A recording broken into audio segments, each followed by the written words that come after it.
Hi there, I'm Holly McDonald with the Costa Mesa Pod, where we discuss all things concerning the lifestyle, businesses, and activities that make our area such a great place to live. Today, I have Shawn Kortes with me, and Shawn knows a thing or two about Facebook. That kind of happened by accident, and he has a lot of other great things to share about the community. Yeah, But hey, yeah. Shawn, thanks for being here. Hi, how are you? Good to see Good. you again. Good to see you again. We recorded this before and had some technical difficulties. My fault completely, but we're here again to share a little bit more. Shawn, can you share? Let's chat a little bit about you. Like, who are you? Where are you from? I grew up in Huntington, for the most part. I did live in Costa Mesa before I moved to Huntington. I moved to Huntington right before I started sixth grade, so I've pretty much primarily been here since then. But before that, I lived right over off of Harbor and Adams. I went to California school, elementary, and T-Winkle, and kind of grew up in that area. Costa Mesa is near and dear to my heart. I know the area, and you guys got a great food scene over there. We do. Um, It's yeah, and exciting. yeah, I mean we're catching up, I like to say, but yeah, you guys have been at it for quite some time, so there's a lot of fun areas where you can go and get a good bite to eat. Yes. And so I know that basically you started a really cool Facebook group, Right. right? Yeah. Yeah, yeah. And I wanted you to share a little bit more about it because I know it made a lot of, great impact for people, especially during a hard time. Yeah. Well, what I kind of discovered by accident, like told you before, turned out to be, it was right at the beginning of the pandemic when everything had just gotten shut down. Governor Newsom had shut down all the restaurants for in-person dining, and it was takeout only at that time. And I was working a night shift, and I had some downtime, and for whatever reason, I jumped on Facebook, and I came across a thread where people were having a discussion, local people in Huntington about who had what, where you could get, your to-go food, who was doing takeout, who wasn't. It was kind of just a discussion about trying to navigate, all the fun, crazy stuff that was going on at that time. And in the process of that, somebody made one comment, and it was somebody should start a Facebook group for this. And kind of little bell went off, and I thought, well, that's a great idea. Probably help a lot of the businesses right now, help people figure out what's going on. And so I wasn't much of a Facebook person at that time. So I Googled, how do I start a Facebook group? And unfortunately, I kind of messed it up. I started a business page by accident. And then I started inviting, hundreds of people in my friends list to join this group. At least I thought it was a group. And it kept giving me an error message when I would try to publish it. It said that it didn't work. And so I did it like two or three different times. Hundreds of people sent out invites. And I just didn't think it worked. And so I went to sleep, and I woke up, and my wife was like, "What are you doing? What's HB Quarantine Cuisine?" That was the clever name that I came up with. A good one. And I said, "Well, I'm trying to start a Facebook group to help local businesses and help people, in the community kind of figure out, who's got what, who's doing what food wise." And she's like, "Well, you started a business page. I'm gonna have to fix this for you." So I went back to sleep, and she fixed it and kind of turned it into a group, with the help of us inviting like our immediate like friends groups, our friend list. It blew up really quickly. We had thousands of members, and at that time it was kind of good timing. Everybody was stuck at home. I ended up getting furloughed from my job like the next day, and so we had plenty of time to sit around on the couch. I went from working 12-hour days to spending all that time at the house, and we were simply just researching who was doing what in the city. At that time, the grocery stores were experiencing shortages. There was toilet paper shortages. It was the Wild West out here. Everybody was kind of panicking a little bit, trying to figure out what to do and how to do it. And so we kind of just became like that resource. People just had questions. And so we would, one question at a time, just start doing research and figuring out the answers, and then giving the information out to the group. And people in the group, did the same. Shared, all of the different restaurants that were doing takeout. And at the time, a lot of the restaurants were a big resource for a lot of people here locally in Huntington. because they were still getting their supplies from all their vendors. You know, their vendors were still delivering toilet paper to them and delivering them flour and all those things that we couldn't find in the grocery stores. So they kind of turned into like makeshift, convenience stores, and were selling, rolls of toilet paper and a pound of flour and, whatever it is that you were trying to find, chicken, certain things that you just couldn't get at the grocery store. And it kind of started out that way. And then it just kind of, as the pandemic kind of progressed and things loosened up a little bit and really opened up, then it just kind of became more, let's talk about food and have fun. And the first thing that we all kind of realized, in this group is that there's a lot of food out there that we didn't even know about. For the most part, people kind of stay within like a mile of their house. There's their local like haunts, their local grocery store that they go to every single time. People are creatures of habit. And during that time, people had time to explore. And so people were out there all over the place. Hey, I found this little, hole in the wall in this little, rundown shopping center, and the food was great. Yeah. And so it became like, I'm going to take a picture of my food. I'm going to tell you where to go get it. I'm going to tell you, everything that I loved about it. And that just became, the topic of the group. I think we have about 13,000 members now. And it's been that way for a long time. It's a private group, and it's a super active group. I mean, there's hundreds of posts every single day, and it gets a lot of attention. So it kind of became a de facto, makeshift Yelp. It did all the things that Yelp doesn't do. It's got your peer-to-peer, sharing of information, but the first thing that we kind of really honed in on in the beginning is that we didn't want to allow any kind of like negativity. I don't allow any negative food reviews. If you want to turn impact in the community, and the one thing that I've learned really is that everyone's got different tastes in food. My tastes are different than your tastes. My favorite pizza is probably different than your favorite pizza, but they're all good, right? Just because I don't like it doesn't give me any reason to go on and try and bash somebody's restaurant, because these are local mom and pop places that we primarily promote. Yeah. The corporate chains and things like that get kind of mixed in, but we're really talking about people that live here in our community, that have families and put their all their time and energy into opening a restaurant or even just a local business. And so instead of putting those businesses down, we decided that we're going to tell all the positive things that we like about it, or we just don't say anything at all. And that's how it all kind of started out, and it really kind of became a whirlwind kind of sensation here locally, just because it was different than what everybody else was used to. I love that, you are recognizing the businesses for what they're putting their like livelihood into. Have you heard from any businesses that your page or your group, I'm sorry, like has actually had a strong impact on their businesses through the quarantine period? Yeah. Yeah. Yeah, I mean, I've had everybody, I mean, I've had a ton of restaurant owners reach out, and let me know that, all of a sudden they got an influx of business, new customers that they've never seen before after, I made a post about, one of their menu items or just my experience there. Yeah. And just a lot of like thank yous, especially during the pandemic. It was a lot of like, thank you so much for doing this. Thank you so much for putting all your time and effort into helping us all kind of get through this experience.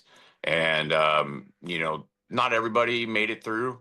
But the ones that did, they really thanked us for, the effort that we put out. And, those are the people that still use our group. They advertise their restaurant, and, it's free. Yeah. They don't have to pay anything like you do with Yelp and some of the other, services. They can go on any time of the day, all day, every day, as many times as they want, and post as much as they want. And it's all free. And the feedback is directly from their immediate customer base. So it's mainly just local people that live right here in their area of business. That's And so it awesome. has a really good effect because of that. We're just honing in. We're not trying to, get people nationally. We're not trying to, necessarily get people from other neighboring cities, even though we do. Yeah. But it's really a focus group on just Huntington and like the surrounding areas. We do try to kind of put a lot of the surrounding places into, because they're all neighbors. We're all neighbors, right? Costa Mesa is a good neighbor of ours, and they got a lot of good food there. So we try to, within reason, we try to include some of that stuff also. Yeah. So, like, are you heavily moderating the page? Are you like reviewing the posts Um, before they go live, or how is that all working? we in the beginning it was heavily moderated because it took a while to kind of establish the tone for the group. You definitely, people are by nature, they want to vent, and so the hardest most time that we spent was moderating the negative feedback and just really letting people know that, hey, like, if that's what you're after, there's another group for that somewhere else, but this isn't the one. Yeah. And we don't really kick people out of our group for things like that. We were very patient, and there's people that I sent personal messages to more than once before they finally were like, all right, I get it.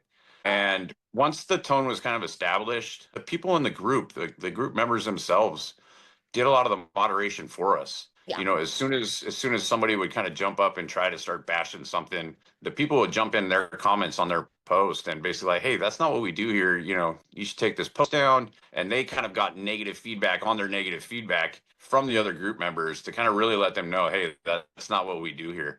And most of the time people would take down their own post just Mhm. because it wasn't reciprocated the way that they were hoping it would be.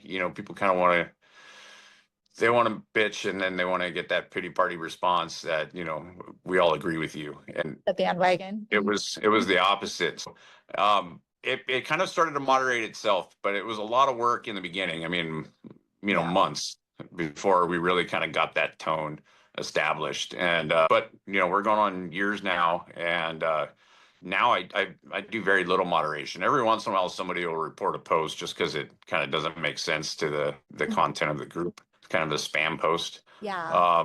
But yeah, I mean, for the most part, we're all adults, and once people realize that, hey, this isn't a group where they expect you to act like an adult, they behave, which sounds weird, but it works. It's kind of like the golden rule, or like the neighborly rule, to just like treat others how you'd want to be Yeah, treated. So don't go on exactly. there and call people out. Just keep it to yourself, right? Exactly. And, like, again, everyone's got opinions that differ, but there's certain things that we can all kind of agree on, right? And food's one of those things. Yeah. We all like, everybody likes food. Yeah. I don't know anybody that's like, I hate food. Yeah. It's I one of love those it. Yeah. common grounds that we can all find together in Yeah. some form or another. And that's one of the things that's fun about this group, is that, we can all find that common ground, and we all kind of strive to do that. Yeah. And I think it's unique too, because Huntington Beach, Mo Costa Mesa too. I call it Costa Mesa Costa Itza for fun, because there's so Sure. much. But I mean, it's great to see all of the different like cultural items of different, tastes of food that are around, and then the different Yeah. spins on it. Like even like you said, pizza before. I mean, there are like so many different ways you can cook a pizza and like get it differently. Yeah. Yeah. I mean, yeah, you guys got a lot of great pizzas over there. And, pizza's one of those things. People, for the most part, have thought, pizza's pizza, but Yeah. it's not. When you start really diving into things, you realize how different pizza is. And, you find any Italian, they'll tell you. There's different pizza all over Italy, and they're all coming here and trying to bring their style of pizza from their hometown. And, there's New York pizza, there's, Chicago, there's Detroit now, there's Roman style pizza. I There's mean, you name flair. it. There's yeah, it's all sorts. Yeah, yeah, there's a ton of options out there. And then, let's talk about toppings. What kind of toppings do you want to put on your pizza? There's the people that hate pineapple and think it's abomination. There's people that love it. Right. There's something there for everybody, and that's what's awesome about food. Is I don't know anybody that would get upset if I invited you to my house and said, you want to sit down with me and have a meal, and I'm going to share my culinary taste with you, and then you can share yours with me at another time, and it's communal. It's awesome. Yes, I love that. It is communal, and kind of an interesting segue though, but I did want to touch a little bit behind like our friend Cindy Lee, who's been a huge promoter of things that you've been Mhm. posting about, but also you have some personal issues that you've posted about or, been sharing. And just wanted to get a little bit of insight on that from you and how maybe the community can give back and potentially support you. Sure. So unfortunately, I have a chronic kidney disease that runs in my family called polycystic kidney disease.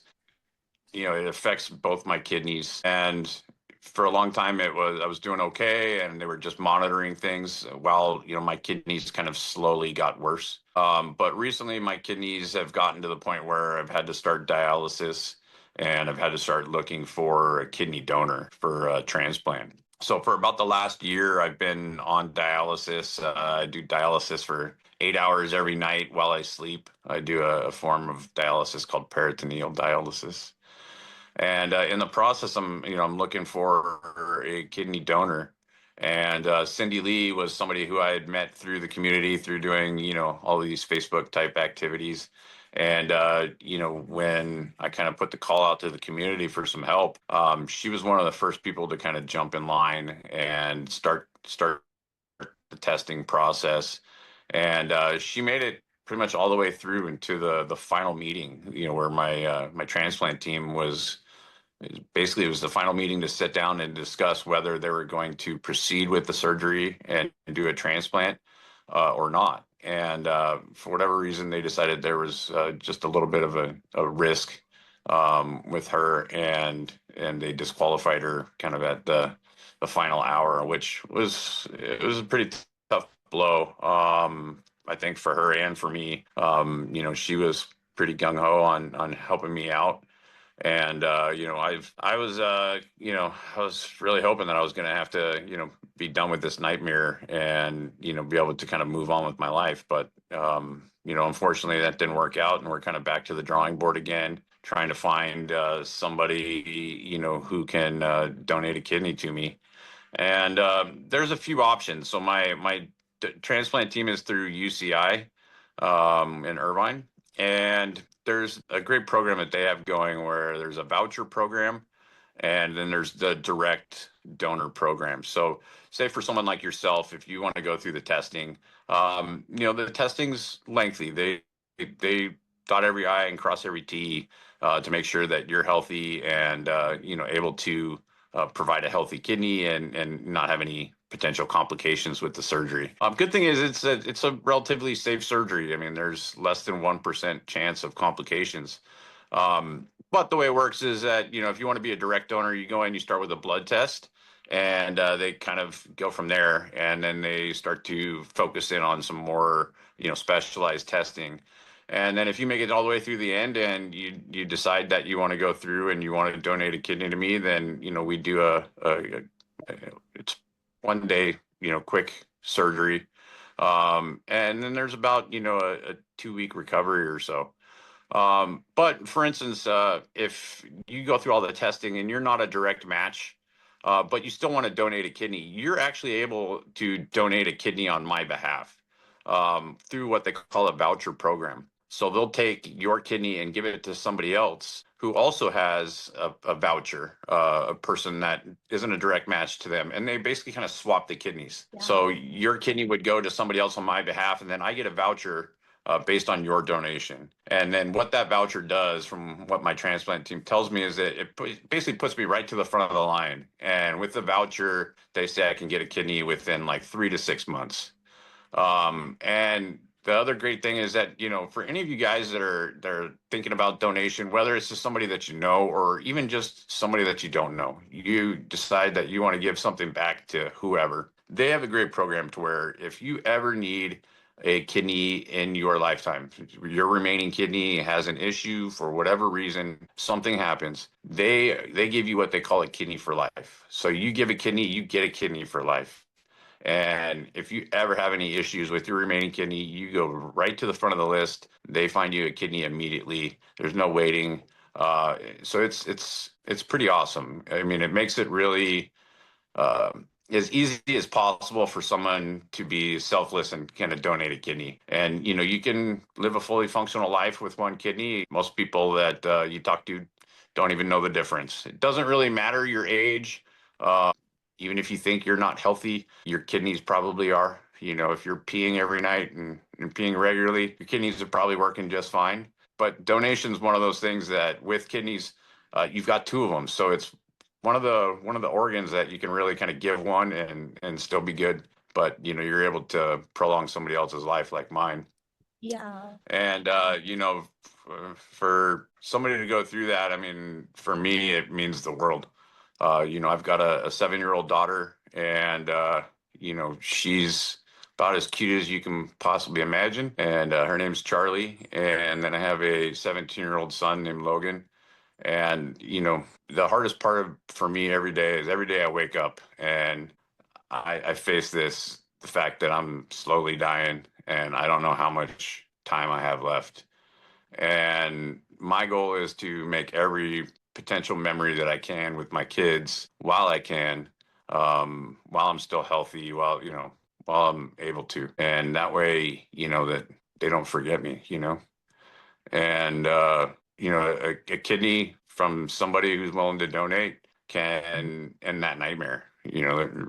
It's the simple truth of it is that that selfless act from a stranger or from a friend not only just affects my life, but it affects the life of my wife, my two kids, and the people around me. So it's a huge impact that the donation can really make.